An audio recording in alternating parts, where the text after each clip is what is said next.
La parole est à Madame Cécile Untermaier, au nom du groupe socialiste et apparenté.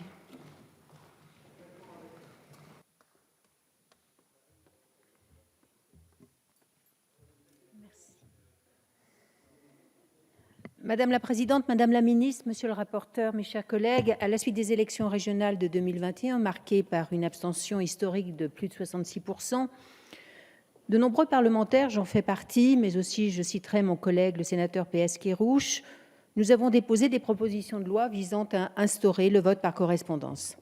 Si l'abstention est multifactorielle, nous devons néanmoins nous interroger sur les moyens susceptibles de faciliter l'accès au vote, et j'avoue ma surprise à constater la difficulté à faire avancer une telle proposition qui n'a rien de révolutionnaire et qui est simplement pratique pour faciliter la vie des citoyens et donc des électeurs.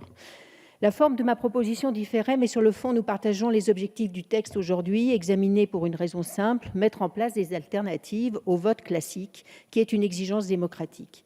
Il faut mettre en œuvre tout ce qui est possible pour faciliter l'expression de la volonté souveraine des citoyens, et c'est le sens de cette proposition de loi, me semble-t-il.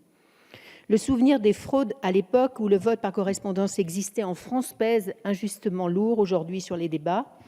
La procédure aujourd'hui n'est plus du tout la même que celle en vigueur avant 1975.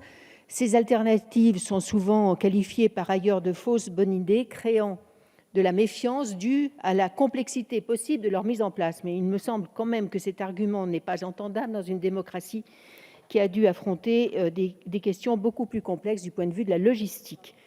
Par ailleurs, le vote par correspondance existe déjà en France, nous l'avons dit, pour l'élection des députés des Français de l'étranger, pour les élections consulaires, que ce soit sous pli fermé ou par vote électronique, et pour les détenus. D'ailleurs, les élections consulaires ont eu lieu en 2021, ça n'a pas posé de difficulté, et pour les détenus, nous ne nous sommes pas posé la question de la symbolique avec l'urne, le cas échéant, qui aurait pu être mise en place dans les centres pénitentiaires.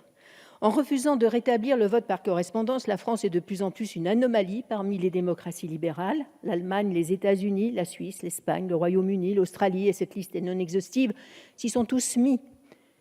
Nous avons les moyens de proposer une alternative intéressante et pragmatique permettant à des personnes éloignées ou qui ne peuvent pas en mobilité s'organiser pour aller voter ou ne souhaitant pas recourir à une procuration, comme cela a été dit, dont on connaît le cheminement compliqué, et l'absence donc de sécurisation sur le vote effectif. Le refus de considérer ces nouvelles possibilités qui, en passant, ne sont pas si nouvelles que cela est incompréhensible à mes yeux. D'autant plus que dans son avis du 10 novembre dernier, la Commission supérieure du numérique et des postes s'est prononcée favorablement.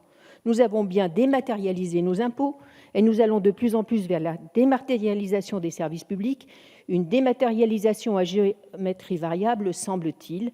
La voie du vote par correspondance était une voie à la fois sage et pragmatique et utile à nos concitoyens. Il est évident que ce vote par correspondance ne sera pas la panacée de notre démocratie. Celui-ci est une alternative complémentaire dont les citoyens qui le souhaitent peuvent se saisir.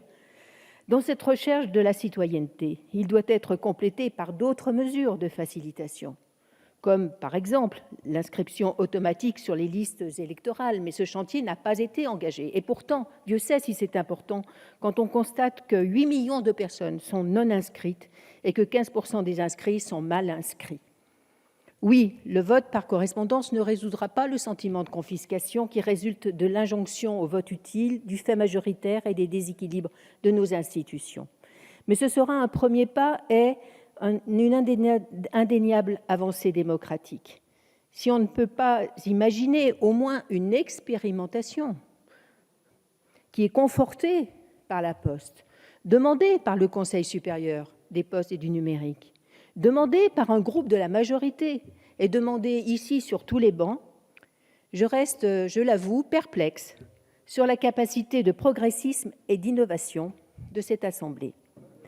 Ce texte aura évidemment tout notre soutien. Je voudrais en conclusion dire que ce texte n'a rien de prématuré, je dirais même qu'il est tardif, de même que ma proposition de loi était tardive, mais que c'est le gouvernement qui est tardif dans sa résistance à s'emparer des possibilités qui peuvent être offertes pour faciliter la vie des citoyens. Et ma foi, je pense que nous sommes là pour ça. Merci beaucoup, chers collègues.